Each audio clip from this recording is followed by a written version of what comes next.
1947 যে রেখা রক্তে লেখা।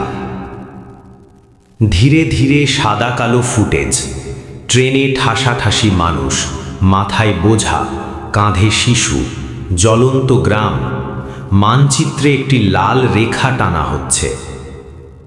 একটি দেশ, হাজার বছরের ইতিহাস, সহাবস্থানের স্মৃতি।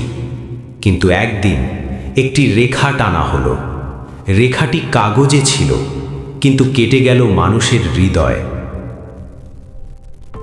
একদিকে সর্বভারতীয় জাতীয়তাবাদ, অন্যদিকে মুসলিম স্বাতন্ত্র্যের দাবি।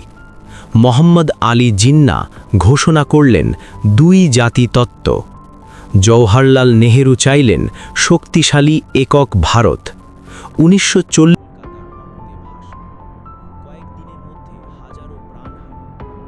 Brothers and sisters of India, a time comes to rise and claim our destiny. With one voice, let us march forward to freedom.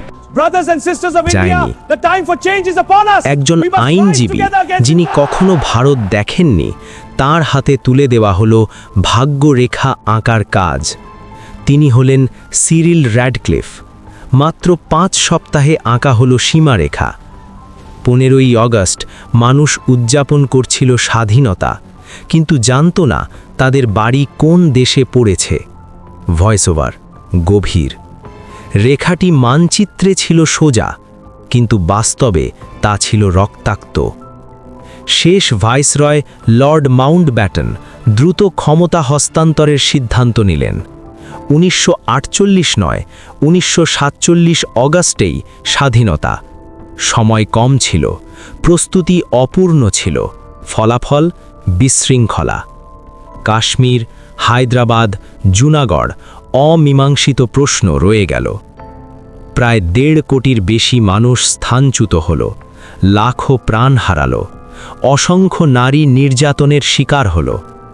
একটি প্রজন্ম হারালো তাদের শৈশব, একটি প্রজন্ম হারালো তাদের জন্মভূমি।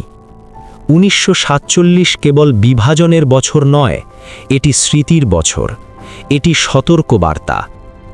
আজ আছে ইন্ডিয়া, পাকিস্তান এবং পরবর্তীতে জন্ম নেওয়া বাংলাদেশ। রেখা টানা যায় মানচিত্রে, কিন্তু ইতিহাস আমাদের শেখায় মানবতা কখনো ভাগ করা যায় না।